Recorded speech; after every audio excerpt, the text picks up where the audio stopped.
Shall we start the session?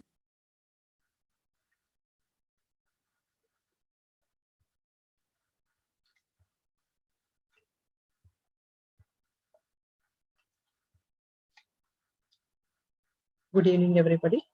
Welcome to another session of 41 days meditation. I would like to start with a few lines on the saying, Puja Koti Saman Stotra, Stotra Koti Saman Japam, Japa Koti Samam Dhyanam, Dhyana Koti Manorlayam. In a conversation between Krishna and Arjun, Krishna said, the result that we get by performing Koti pujas, which is 1 crore pujas, is equal to performing 1 stotra. Similarly, Koti stotras is equal to 1 japa. Koti japas is equal to 1 dhyanam, which is meditation. And Koti dhyanam is equal to 1 manolaya. Today, our guest is Sree Marni Master. Sree Marni Master is currently working as a senior product delivery manager in an IT consulting firm. She started her meditation journey around 8 years ago. Through this, she has found the meaning of true happiness, which previously she tried looking in materialistic things. Since she has been involved in running sessions at her workplace and also taking mindfulness sessions for kids at a local school and for staff at NHS during the pandemic. She truly believes what Dalai Lama said, which is, if every 7-year-old is taught meditation, then we can eradicate violence from this world in 1 generation. I thank all those parents who are encouraging their kids to do meditation. And thank you for all the kids who are joined in today's meditation as well. And I welcome Sree Marni ma'am. Welcome to you, and over to you now. Thank you so much, Lakshmi Garu. Firstly, I need to say a big thank you to yourself, Padma Garu, and the whole Women Empower team, Lata Garu, Geeta Garu, Gayatri, Madhvi Garu. I mean, the work you all have been doing to spread this cause of meditation is amazing. So thank you all once again, and thank you for giving me the opportunity to be here today. Thank you. So shall we go straight into meditation first? Yes, please. Okay, friends. Namaste, everyone. So we'll start off today's session with a meditation. So today we'll be doing, if you remember what Gayatri taught on Wednesday, it's the heart elevation or the heart coherence. So we'll start with that for 5 minutes. And that is to allow our heart to have elevated feelings of emotions, and also for the neurons in the heart to connect with the neurons in the brain. And then we go into Anapanasati, which is Ana means in breath, Apana means out breath, and Sati means to be there. And then we finish off with a short gratitude meditation. So if you're all ready, wherever you are, take a comfortable place and a comfortable posture. It can be either on the floor or on a chair, wherever you're comfortable. If you can try and keep your back straight, that'll be good, because in meditation, we get a lot of cosmic energy, and keeping the back straight will allow the flow of the cosmic energy through the chakras, which are aligned on our back. And if you have glasses, you may remove your glasses. And when we go into the heart elevation, I would suggest if you can place your hand over your heart area, and that helps you to focus your energy or your attention to your heart. And then when we go into Anapanasati, you can just clasp your hands and put them on your lap. Okay, so whenever you're ready, gently close your eyes. And we'll start with a few long, deep breaths. Inhale, deep inhale from your abdomen, not from your chest, from your abdomen. And then slow and gentle exhale. Another big, deep inhale.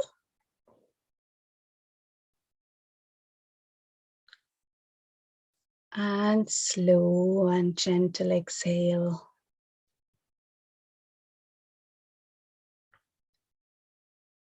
One last deep inhale.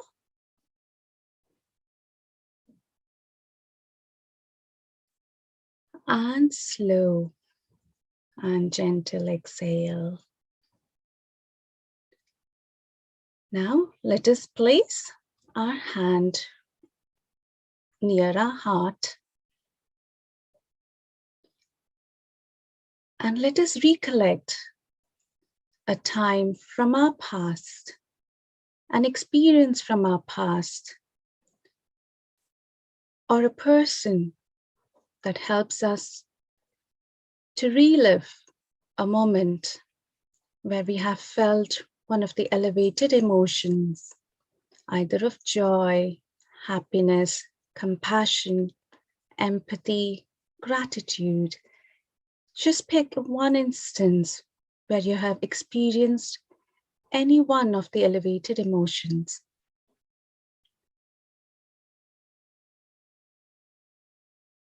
And recollect that as vividly as you can.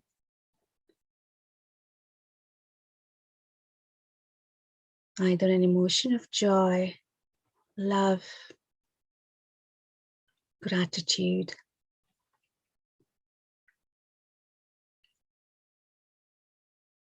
It could be playing with your children, or a walk in the nature. Any experience that helps you to relive that moment.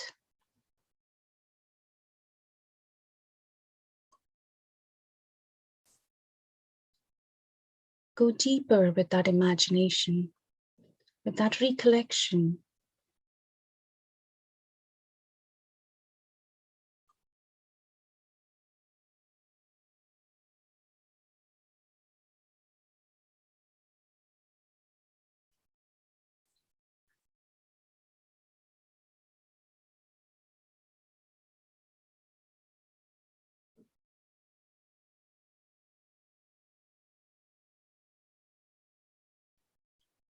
Every little detail of that moment, or of that place, or of that person. Recollect it, dear friends, and relive it.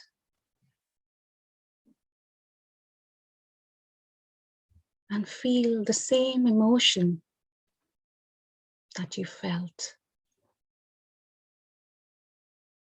either of love, of joy, of peace,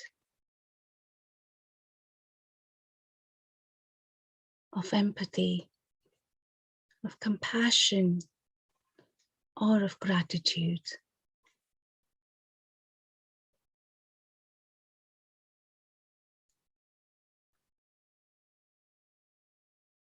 Go deeper with that recollection.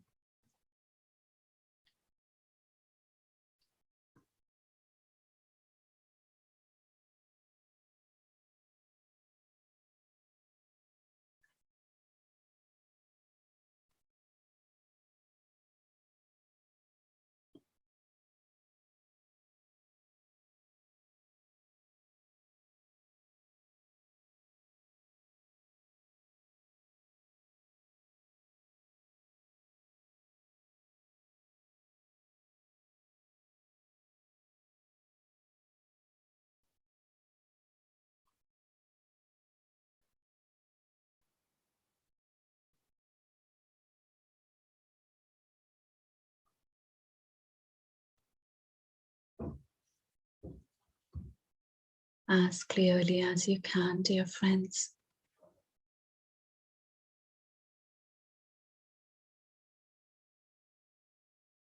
Now, slowly release your hands from your heart area and put them in your lap. And now, slowly and gently, bring your attention to your normal breath, your in-breath and your out-breath.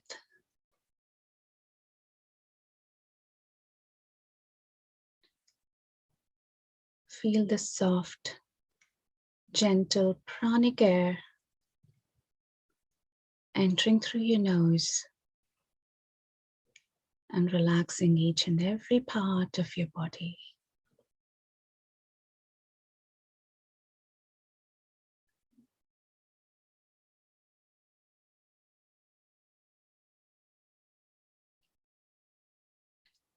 Just breathe.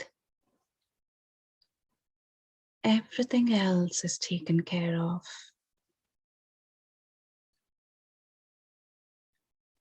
Do not regret anything from the past or worry anything about the future. All we have is this beautiful present moment where we're all together today for this wonderful group meditation.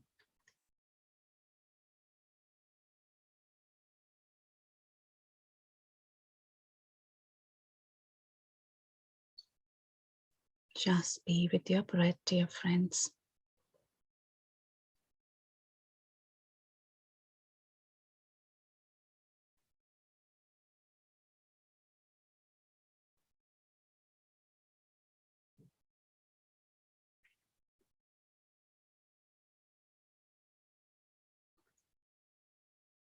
Thoughts will come and thoughts will go. Just do not let them disturb you. And if you think you're getting carried away by the thoughts in your head, then gently acknowledge the thought. Do not give it any more attention or energy, and slowly bring your awareness back to your breath, your normal, natural breath. Every time a thought arises in your head, keep doing the same, dear friends.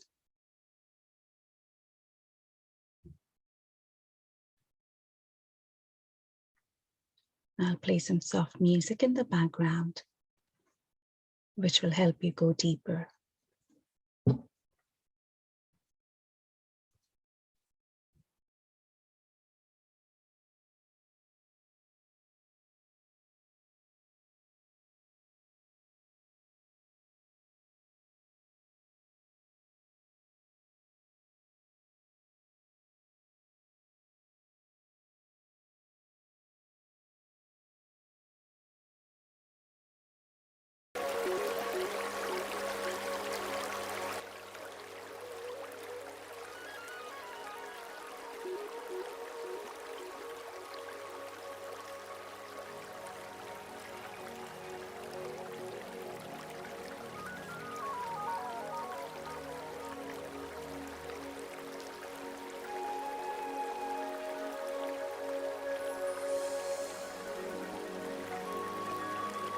Stay with your breath, dear friends. Just breathe and let go of everything else. Your thoughts, your worries, your apprehensions, your fears. They'll all sail away.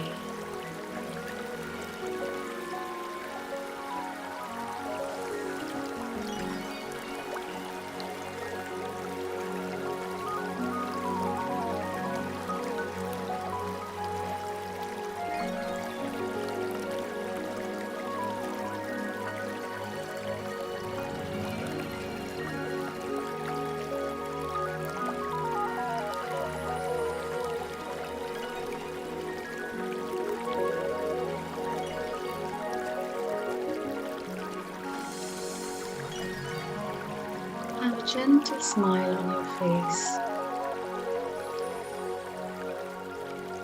while you're going deeper with every breath you're taking in.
Just breathe. Everything else is taken care of. Just pay your attention on your normal and natural breath, dear friends.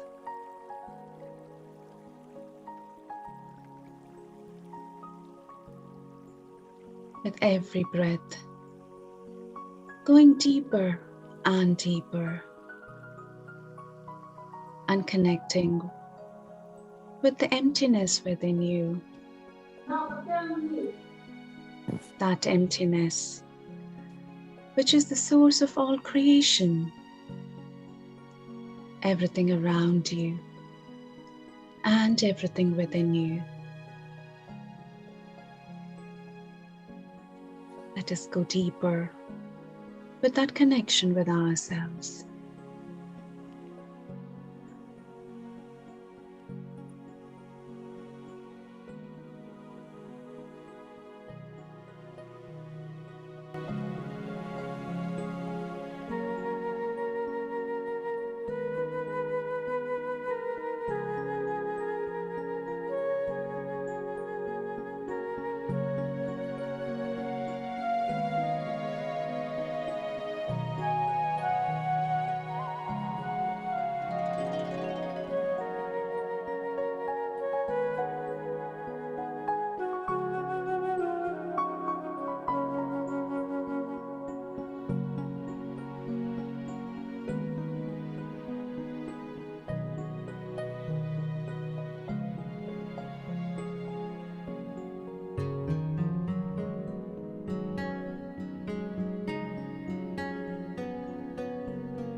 Let us use this opportunity to express our gratitude to the universe for bringing us all together today for this wonderful group meditation.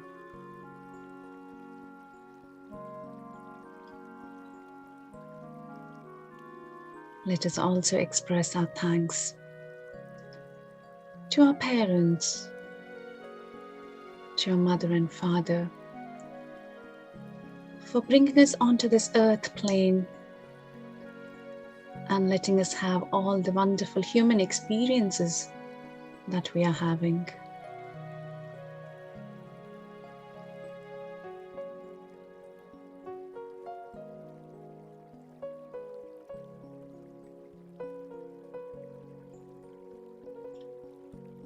Our gratitude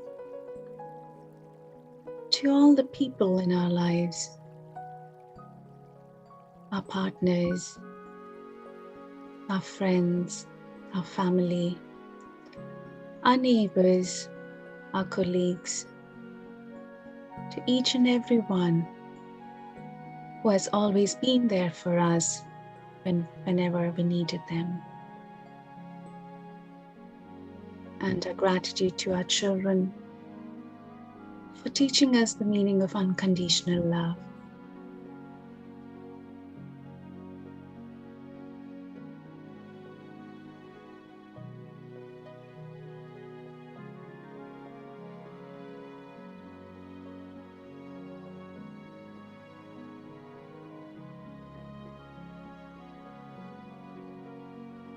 Let us also express our thanks to our teachers, our mentors, our masters, our gurus, for being the guiding light whenever we felt lost.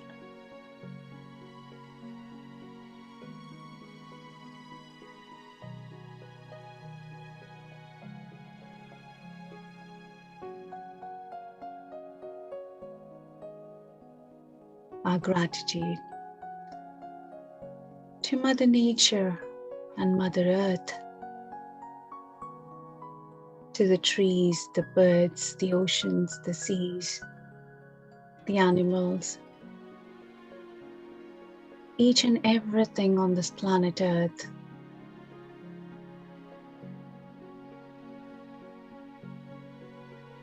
For always being so giving and expecting nothing in return.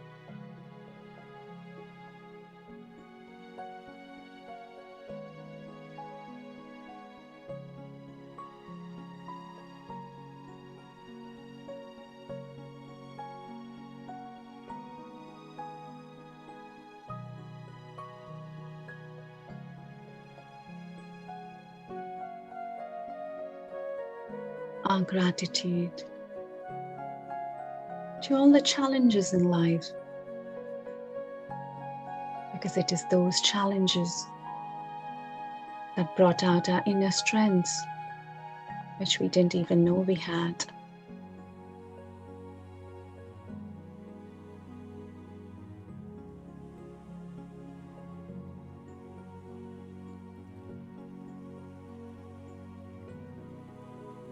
Our gratitude to each and everything in our lives, which fulfills each and every need and want of ours. A big thank you, thank you, thank you.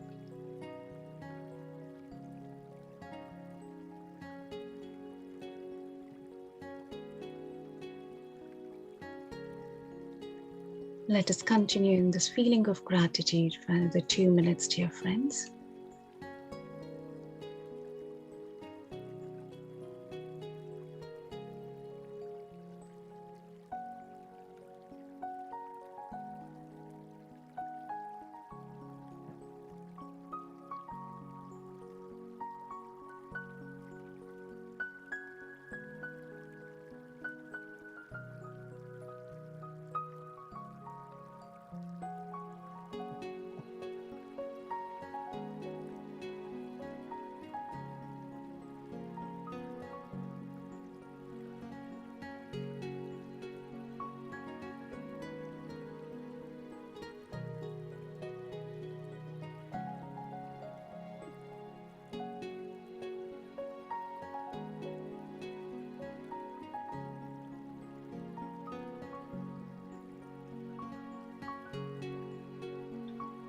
Last 1 minute, dear friends.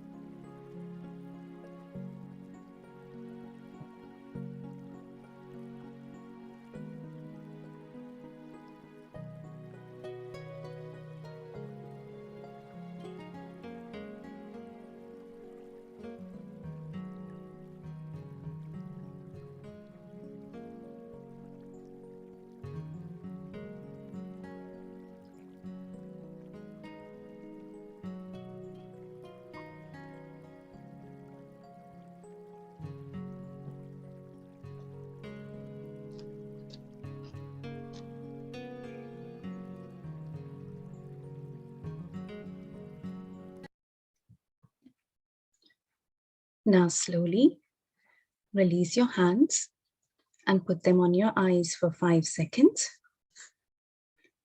5, 4, 3, 2, 1. Now slowly and gently remove your hands from your eyes and slowly open your eyes. And let us welcome the rest of the day with gratitude in our hearts and smile on our faces.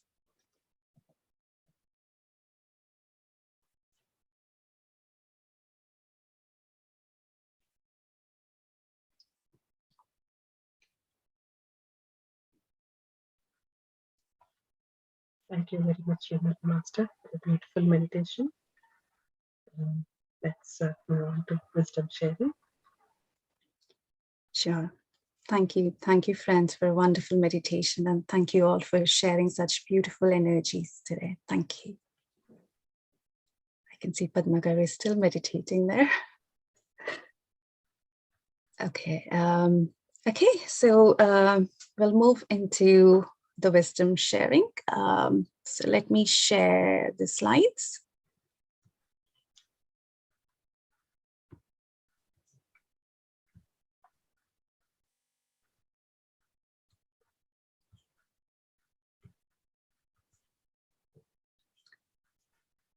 Yeah, can you see that? Yeah. Sure. Okay. So today, the topic that I wanted to share with you all is the magic behind the meditation.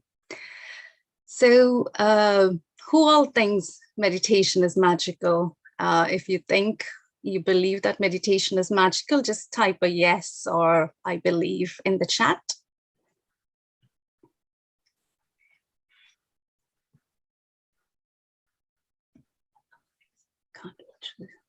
Controls. Yes.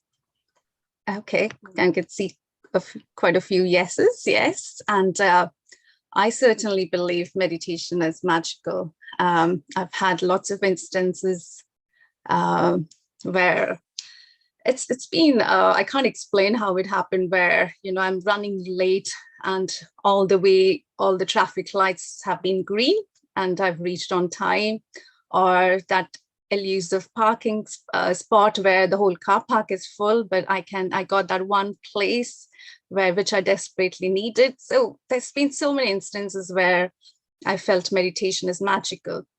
But behind this magic, there's a great science as well.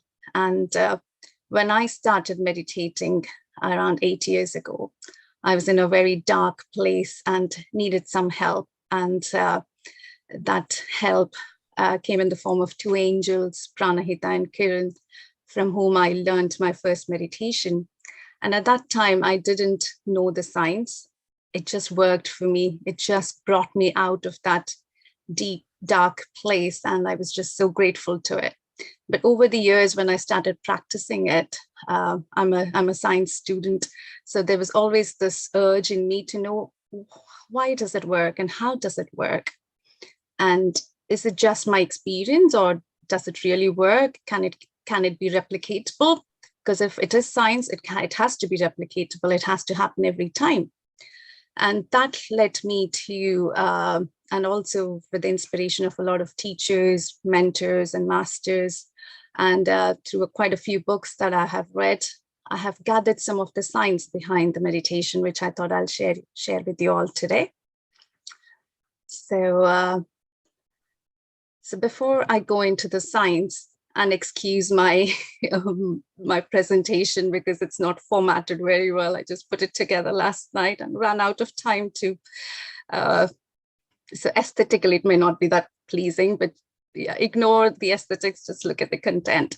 So there's lots and lots of benefits of meditation. And over the last 3 weeks, all the masters who have been here must have talked to you about them. So I'm not going to read through it, but I just wanted to say that there are a lot and lots of benefits for meditation. As you can see, the physiological benefits, one of them, you know, it lowers your heart rate, it lowers your blood pressure, your increases your immune resistance and all that.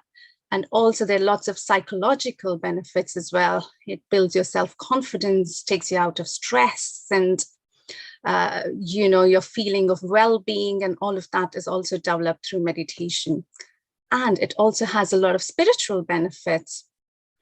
So, you know, your mind, the happiness, you know, your self-love, and just at a deeper level, you start believing in the universe, believing in God, or believing in that higher power. Your intuition power develops. So a lot of spiritual benefits as well. So I've just listed here because there are so many, and you take it and everything works with meditation. I can tell you that with experience. And I just wanted to give you a few instances where meditation has been used by a lot of people, quite well-known people that we adore and look upon in this earthly world. One of the main ones that comes into my mind was Steve Jobs when I put this presentation together, because I take a great inspiration from the work that Steve Jobs did. And he actually, at the point when he died at the age of 56, his brain was only 27 years old. So how did he manage to keep himself so young in his brain? And one of the things where he has said is, if you try to calm it, which is the mind, it only makes things worse, but over time it does calm. And there is room to hear more subtle things. And that's where your intuition starts to blossom and you start seeing things more clearly and be in the present moment. That's by Steve Jobs. And also Oprah Winfrey does a lot of chat shows on meditation as well. And she's a deep meditator. Djokovic, the greatest tennis player at this time, also does his meditation to keep him balanced and to find his inner calm. And lots of other people, you know, the person who owns the Huffington Post, she does it. Lots of singers, the people who do it are just immense. So I just wanted to bring that because a lot of people are getting into meditation now, and some of these high achievers that we believe in this world have sworn by meditation all this while as well. So now I'll get into the science behind meditation. So what is it that in meditation that makes it work? So before I go into the why, I'll just explain you the brain waves. So when we meditate, how does our brain create different patterns of waves, and how does that help in our physiological and our psychological benefits of meditation? So the brain waves can be categorized mainly into 4 categories: the beta, alpha, theta, and delta. And there's a 5th one called gamma, and 2 more that have been recently discovered. So beta phase is the wakefulness, when we're active, when we are in our non-meditative state. So that's the highest frequency, which is between 14 and 30 hertz. And this is the one where it's in the thinking mode, you know, when we are doing a linear thinking. But when it goes into higher beta towards the 30 hertz frequency, that's when we are acting in a very anxious mode, in a mode of fear, in a mode of worry. And that's when the high beta comes in. And that is the time of the mind chatter. So that's when we are in the beta stage. And then the alpha is a lower than the beta phase. And that's when we are starting to meditate. We just start into the meditation. Or it also happens when we are just drifting into sleep, or we are just waking up from sleep. That is also when our brain goes into an alpha mode. And this is when you get more relaxed and you have a detached awareness of the world. That's the alpha brainwave. And then it goes into, when you're getting deeper into meditation, you go into a theta brainwaves, and which is between the 4 and 8 hertz. And in theta, that is where the subconscious, that's when your subconscious becomes active. So when you're going into a deep state of sleep, the REM cycle of sleep, that's when theta's state is produced. And this is the space where you start becoming more creative, you start becoming more intuitive, and you start harnessing those powers, the spiritual powers start happening as well. And also, this is a place where deep healing happens, the healing in your body. So most of the healers, when they operate at this brainwave in a frequency. And to be precisely, it's the 7.8 hertz. That's the highest. That's where the highest healing happens, at 7.8 hertz. And that is also happens to be the electrical frequency of Mother Earth. So that frequency, the highest healing happens in the body. And then when you're going even further into meditation, deeper states of meditation, that's when the delta brainwave starts to kick in. And this is where it is the dreamless state. This is the state, this is the brainwaves when you're unconscious. And this is where your feelings of empathy, your psychic awareness starts developing. And that's the delta brainwave. So I would like to just touch upon things where also, there, as I said, there's a fifth one, which is the gamma, and there are 2 more brainwaves which have been recently discovered, which is the epsilon, which is the lower, below 1 hertz, and then we have the lambda brainwaves as well, which is higher than the 30 hertz. And one of the great scientists, Maxwell Cade, he developed something called the mind mirror. So he put, so these brainwaves are measured using electroencephalograms, or also known as EEG machines. And what he did was he kept the, as a mind mirror, the left hemisphere of the brain and the right hemisphere of the brain. And he started creating some patterns to see how these brainwaves work in non-meditators and meditators. So as you can see in this picture, this is the EEG pattern of a normal brain. And here you can see there's lots of delta, and that delta is where it's the state of the unconscious delta, which is, and you can see the alpha is very little here. So there's a beta there, and then alpha is little. There's a beta because there's a lot of thinking happening, which is the lower, the higher frequencies there. So that's a normal brain.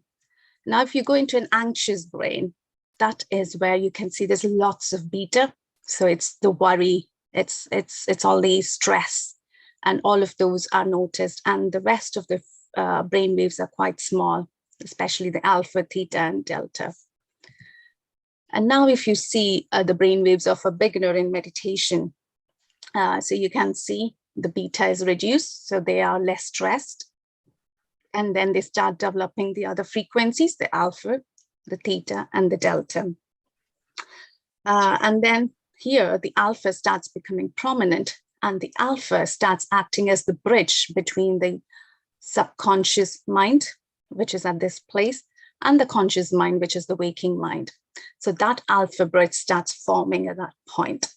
And that's why, meditators start connecting with their intuition. They start connecting with their internal long-term memory and all. That's because of the alpha bridge that gets formed. And now you can see this is the brainwaves of an awakened mind. Yogis, mystics, long-term meditators. And you can see the beta is smaller, but everything else is quite highly formed. And so their creativity and intuition is formed by the theta. Then their empathy and psychic awareness is created by the delta. And you can also see the alpha. There's a long alpha bridge on both sides. So it becomes, the alpha bridge is quite formed, solid and lasting. So they connect during their waking time as well. They connect with their subconscious mind and harness the powers of creativity and intuition, not just in meditation, but all through the day, because their alpha state is quite long-lived. And that's can be experienced in long-term meditators or mystics or yogis. So these have been done by all the science experiments. So the next one I would like to touch upon is how meditation helps with our hormones in the body, because our well-being is determined by a lot of hormones that play a big vital role, the hormones and the neurotransmitters in our body.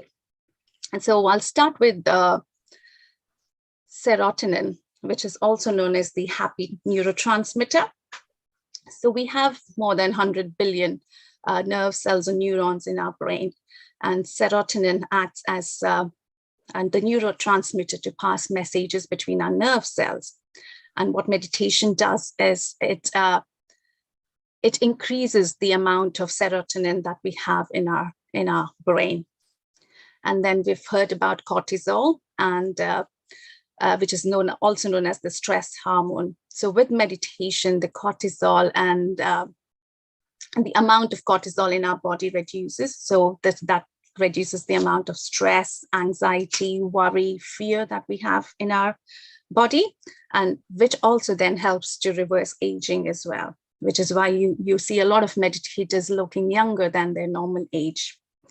And this is not just with cortisol, adrenaline, which is also another stress hormone, gets reduced when you meditate. Then we have DHEA, which is also known as the longevity hormones.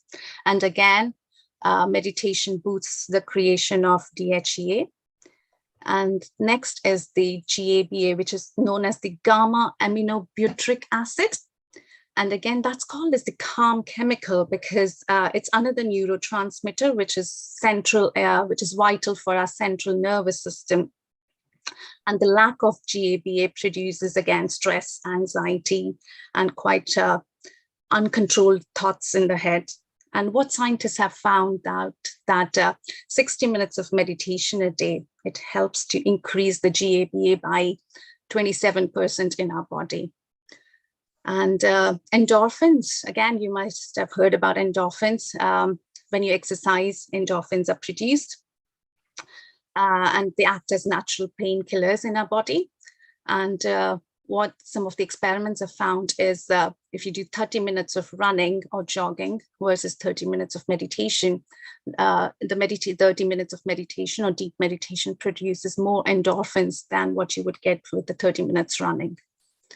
And then you have this growth hormone, which is produced by the pituitary gland, which is at the back of our brain. And this growth hormone, again, starts to reduce as we age. So in our childhood and adolescence, we have an ample amount of the growth hormones, but the production starts slowing down as we age. But again, meditation reverses that. And some of the studies have showed that half an hour of continuous meditation every day helps to increase the amount of growth hormone between 89 to 300% in the body. So again, some very great benefits of meditation there. And melatonin, you must have heard about that as a sleep hormone.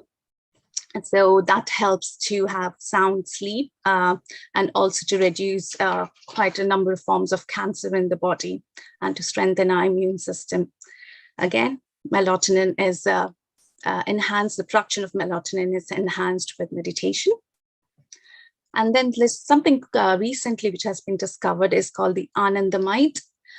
And again, it's got his name from the Sanskrit word Ananda, which means bliss. And again, the production of Anandamide is increased with meditation. So a lot of neurotransmitters and hormones in our body have a a positive effect with meditation. Either the bad ones get reduced and the good ones increase in their quantity in the body. So the next one. Okay, so the next one, we'll just watch a short video on the effects of meditation on the brain. So let me just put that video on.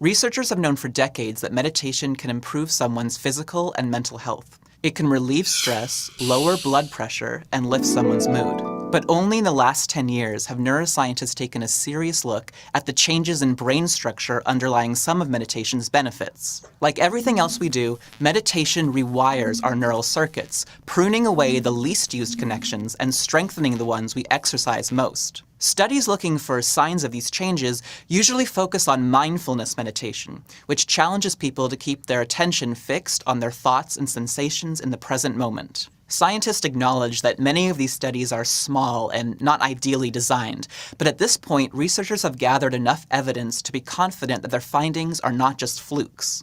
Experiments suggest that Buddhist monks have really robust connections between scattered regions of their brains, which allows for more synchronized communication.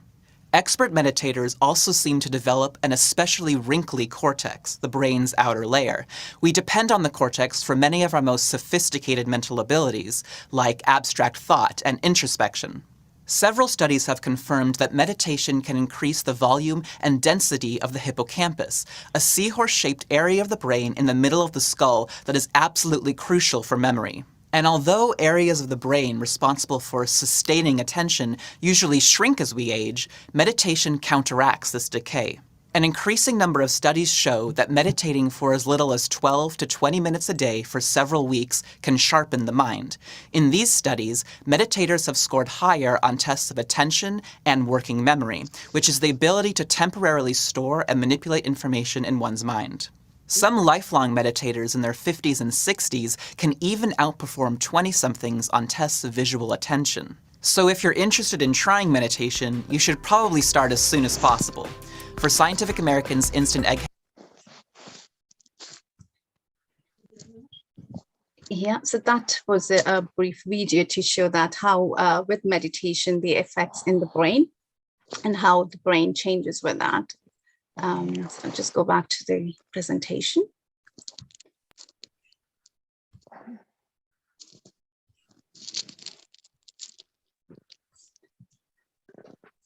So yeah, that's called the change of the brain with anything. And in this case, meditation is the neuroplasticity of the brain, which is being quite tremendously studied by the scientists at the minute.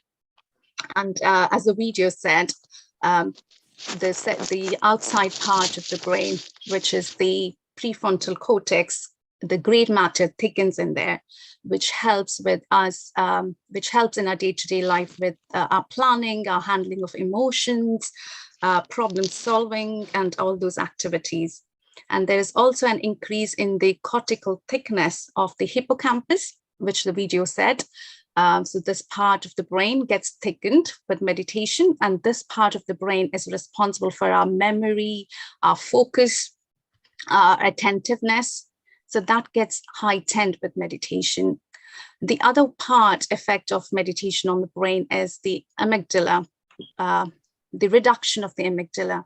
This amygdala is the primitive brain, which is the fight or flight brain, where when we see danger, we either, and this was where the ancestors had that quite heightened, but now we don't need to be always in that fight or flight mode. So with meditation, the amygdala reduces, and also the connection of the amygdala with the prefrontal cortex gets weakened, which means that with everything that we see as stress, we don't get triggered easily. So we start to respond rather than react. So that is also another benefit that meditation changes with our brain structure with that. So the next one that I found out was about telomeres. So telomeres, as you can see in this picture, they are the white spots, which they are they exist at the end of our chromosomes, and they protect the genes when the cells divide. And what research has found that the length of the telomeres relate to the age or the lifespan we have. And one of the recent research around the COVID-19 was some people get mild symptoms of COVID or doesn't get any symptoms even if they have the virus, whereas other people can be quite severely affected with the same virus. And one of the reasons where they could distinguish between people who had mild symptoms and people who had severe symptoms was the length of the telomeres. And the people with shortened telomeres get badly affected versus people who have lengthier telomeres. And as we age, the length of the telomeres starts shortening, which means our lifespan starts shortening. But with meditation, what they've found is actually that you can reverse aging with meditation. And one of the markers of that has been these telomeres. So the length of the telomeres actually start reversing, they start increasing as we meditate. So this was under the research, which is still ongoing around it. I think there are going to be some devices that will come out in the future where you can measure your own length of the telomeres. Currently, they are only used for research purposes, but they're going to come into the commercial market at some point, just like how you can decode your genome as well. So that is another one. So I've just put one of the slide here to say that all change is hard at first. It's messy in the middle, but it is great at the end. And this is a formula I've just taken from one of the books I'm currently reading called The 5 a.m. Club by Robin Sharma, where he says that the first 22 days, you need to destroy your existing habit. The second 22 days is to install the new habit. And the third 22 days is to continue with the new habit. And then you reach something called the atomicity point where it becomes autonomous, that habit, just like brushing your teeth or driving from your office to work. And then you don't have to force that habit into yourself. It just becomes automatic. And I wanted to bring this out is if you want to adapt meditation into your life, try it at least for this lifespan of 66 days, because it'll be hard at first. You wouldn't be able to sit for half an hour. Your legs will be aching. Your thoughts will just go around with unrelated things in your mind. So it'll be hard at first and it'll become very messy in the middle and you want to give up, but stay with it for 66 days and you will see how the magic works with it. And I would like to finish it with a quote from Chit Nathan, this beautiful person who left his bodily abode last week, who said that to be beautiful means to be yourself. You don't need to be accepted by others. You just need to accept yourself. And that's what meditation has given me. Thank you.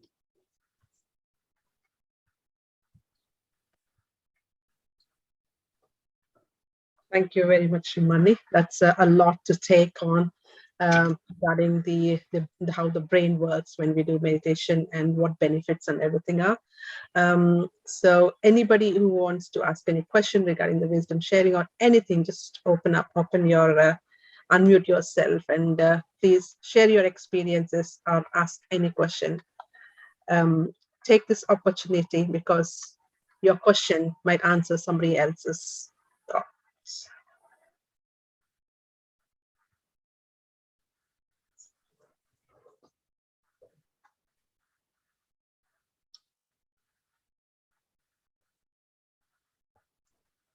Anybody wants to ask a question? Share your experience, today's experience.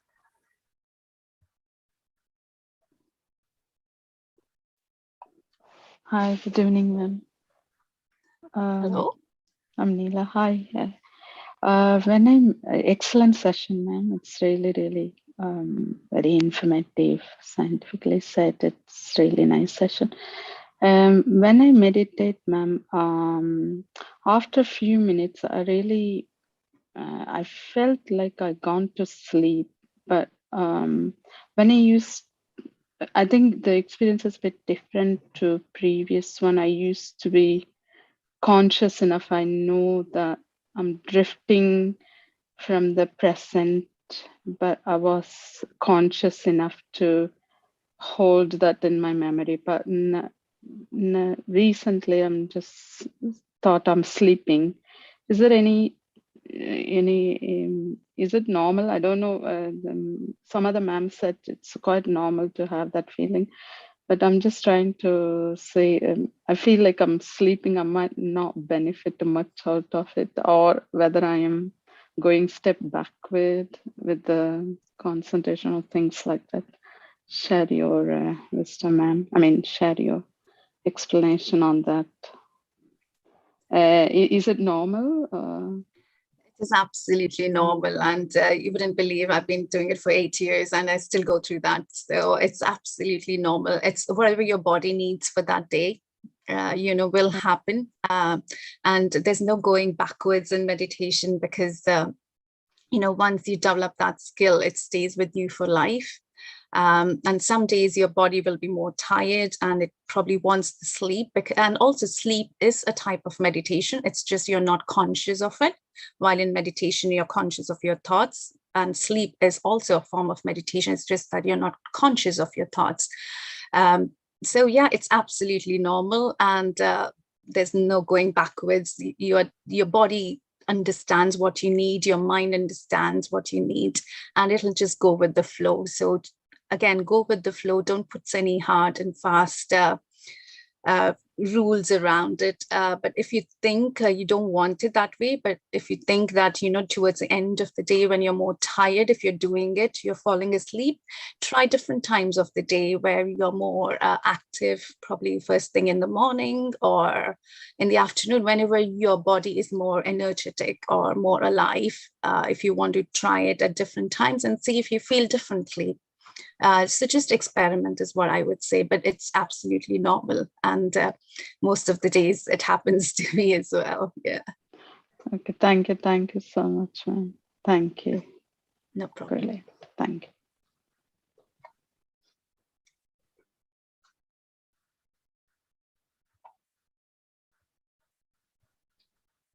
Anybody else has got any question or any sharing?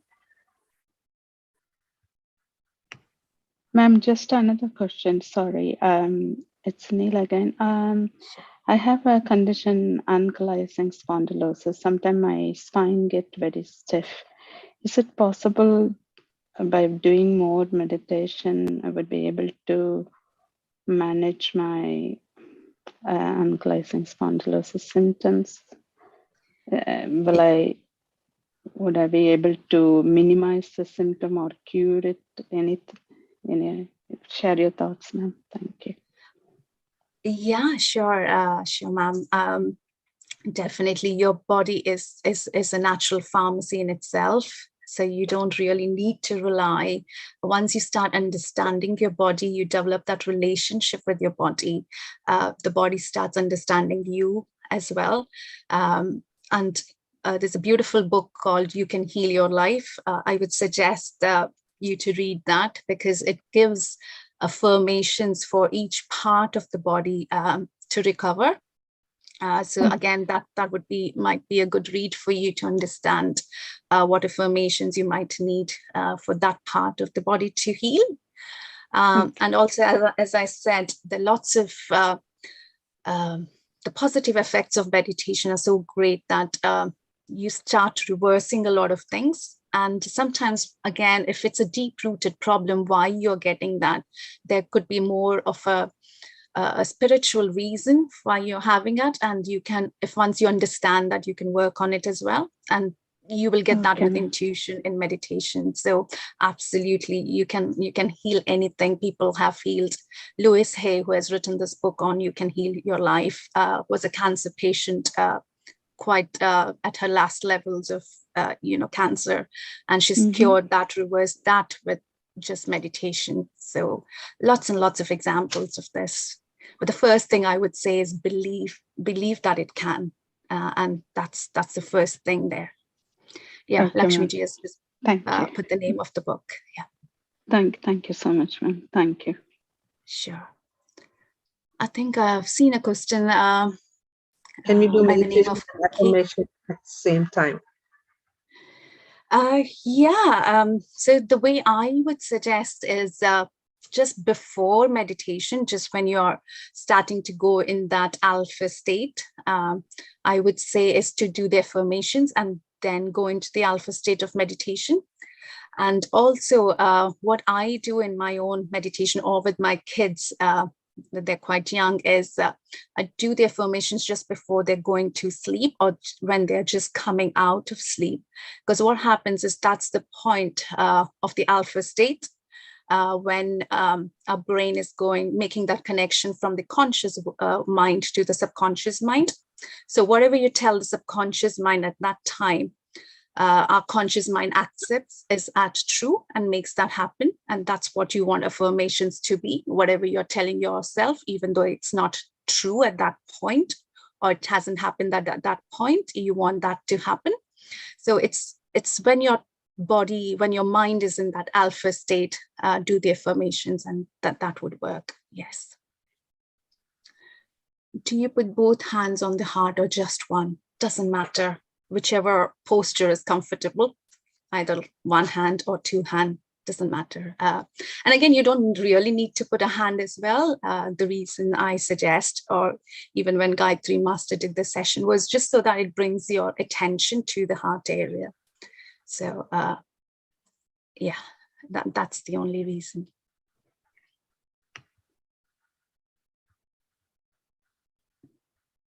Thank you, friends.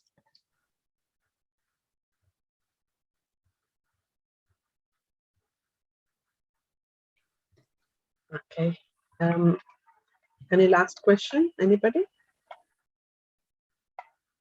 Okay.